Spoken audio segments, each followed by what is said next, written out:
Hello, Julia. Thank you for joining us today. How are you? Yeah, good. Thanks, Tom. Good. For those who don't know who Julia is, Julia, you are the Executive Director at the Wood Recycling Association. That's correct. Could you tell us a bit about your role, what you do within the industry? Yes, so the Wood Recyclers Association represents around 90% of UK waste wood processing. We've got just over 100 members, predominantly recyclers, reprocessors, but also waste management companies, panel board manufacturers, biomass operators, and obviously all of the key support services, particularly equipment manufacturers and equipment distributors like yourselves. My role is about working with the board, who are all elected. We've got 8 board members, including myself. And although I'm an executive member, the rest are all elected and voluntary members. And I also work with members themselves who provide input. I provide policy advice to the board, develop stakeholder relationships with people like DEFRA and all the environmental regulators, project manage large scale initiatives that the whole of the industry needs, things like the waste wood classification project, really kind of manage all aspects of the association, so the financials, work with Gail Whitaker, who leads our PR and communications activity, and Rachel Tipping on organising our members and our board meetings, and doing things like collecting amalgamated statistics so that we can represent a true kind of voice of the industry. So yeah, no one day is the same for us. Excellent. Yeah, great. So, Julia, how would you perceive COVID to have affected the wood industry in particular? I think the wood recycling industry has come through COVID really well. I mean, in the early days, we were severely affected because of the closure of household waste recycling centres, reduction in commercial industrial activity. And in the first, say, quarter, I think our feedstock was down to sort of 95% of what it should have been. So we lost that, that amount of waste woods, between 80 and 95%. And we were in, all of our members were really struggling. So we quite quickly at the WRA, we pulled together a team that had to lobby for the reopening of household waste recycling centres and making sure that they could be reopened safely. And once that had happened, and that took some time, and there were industry people that were against that, some that were for it, but it did eventually. DEFRA decided to instruct household waste recycling centres that they should reopen and give them all the kind of guidance that they needed to do that. Once that had happened and our feedstock went back up, we've had an amazing year, really. So 2019, when all of this started, the wood industry was doing really well. There are markets for all kind of waste wood in the UK. The biomass operators have now, almost all of them, on stream and operating at near full capacity. And so in 2020, we've just reported our figures, and although overall waste wood collected was down by about 10%, which can be attributed to some of the effects of COVID, we still had a very effective year. So I think we saw an increase where 63% of waste wood is going into biomass, 26%, another increase going into panel board manufacturing, 8% into animal bedding and other added value markets like equine surfacing. And we saw exports coming down, but imports rising, and the overall usage in small scale biomass reducing as well. So yeah, and I think we've had a very successful year. And actually, waste wood now we're in a strange situation where there's a lot of waste wood on the market. I think for a number of reasons. One good thing to come out of COVID was that there wasn't a bonfire night, so we didn't get any wood burnt that shouldn't have been burnt. And people have been doing a massive amount of DIY, so that's created a lot of waste wood in the kind of household stream. So yeah, all good, I think now, and I think we feel incredibly lucky compared to some of the other waste materials. Sure, no, that's really good to hear.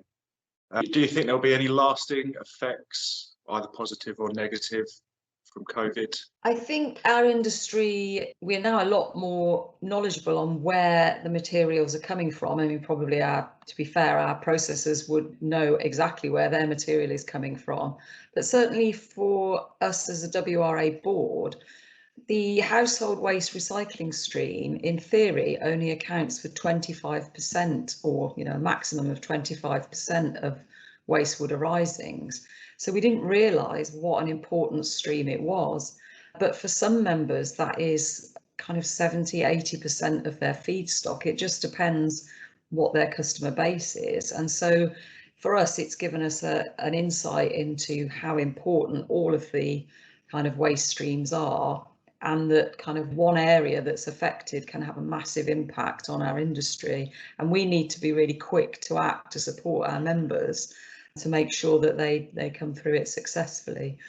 And yeah, I just think it's also taught us that it's really important to keep all the communication channels open, to keep talking to members, to try for yourselves, for example, as equipment members, that we need to make sure that we're trying to help you, that we're trying to, the key reason you join our association is to talk to our processing members and to network and to kind of talk about the industry. And obviously for the whole of last year, we were unable to hold face-to-face meetings.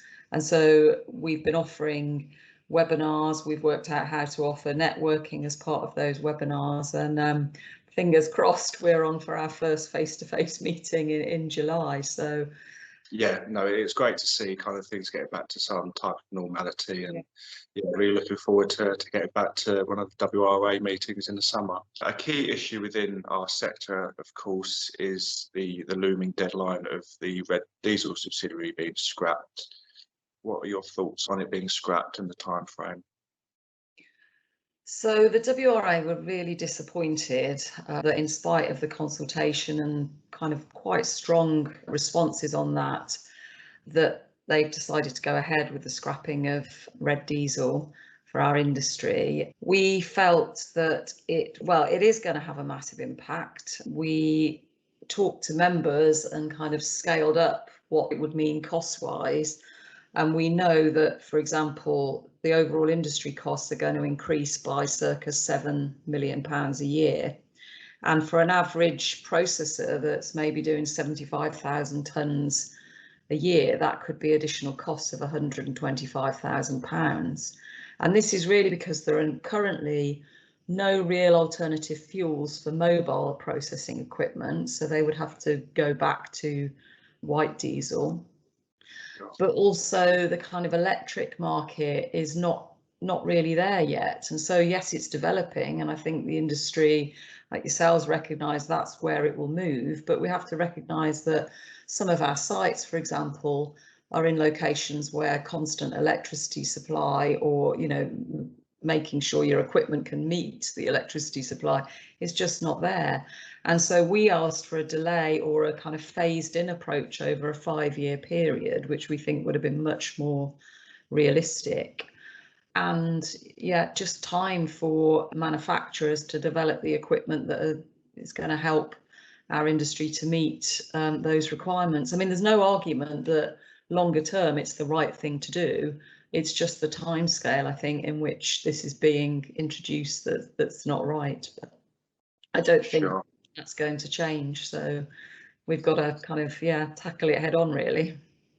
Yeah, I mean, a lot of the manufacturers we work with have got kind of electric or even hybrid machines in the pipeline, but you're right, the time frame does seem a bit tight for that market to mature and kind of used machines filter down to the smaller operators. And it's definitely going to be a challenge for many. The government have proposed or are offering the super deduction on capital investments, particularly machinery in the waste sector. as we've discussed, the machinery isn't necessarily there, or the options aren't really there to fit the purpose yet in terms of electric machinery. So how do you see the smaller operators dealing with the cost or the increase in fuel costs that they're going to have to absorb? I mean, I think that's a major point, that the costs for some smaller operators are going to be unbearable, really, but they will have to pass those costs on to their customers. So it will be the kind of off takers who they'll be looking to pay. Whether that will happen or not, is debatable. I think the other bad thing about this is, whilst the government are offering incentives to purchase new, more environmentally friendly equipment, it's got a perverse effect in that a lot of the equipment that is currently being used by the industry is totally fit for purpose, and it would mean that would be scrapped a lot earlier than it should have been. And so there are massive disbenefits, if you like, from that happening. So yeah, I think it's going to be difficult for the industry, and we're interested to see what's going to happen, and looking at the manufacturers and the distributors of equipment to see how they can help members meet the challenge, really. Sure, excellent. I was reading your report actually about the effect of COVID on the industry, what the WRA put out. It was an interesting point about the UK potentially becoming a net importer of wood. Yes. How feasible, how likely do you think that is, and what kind of time frame do you think that will shift over to us being a net importer?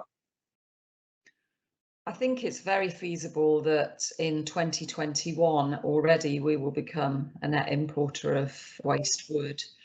The kind of requirements for waste wood in the UK have increased as demand by the end markets, has grown.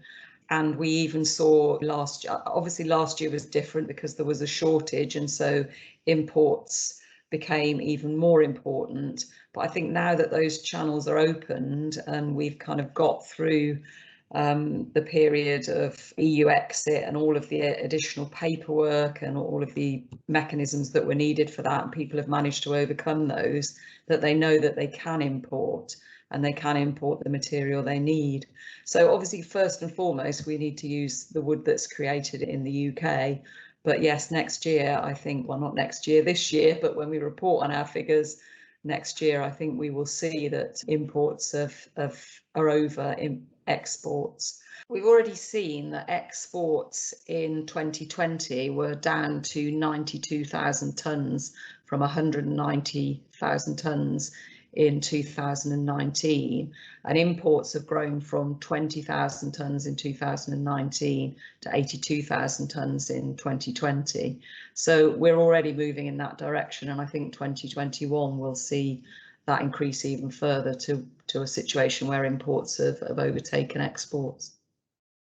That's great. That's really encouraging to see. I know the RWA have been doing a lot of work on the classification of wood over the past few years. Could you give us an update on how that's going? Yes, so this year should see the culmination of nearly 4 years of work on that project, working collaboratively with industry and people like the National Federation of Demolition Contractors, but also with the 4 UK regulators.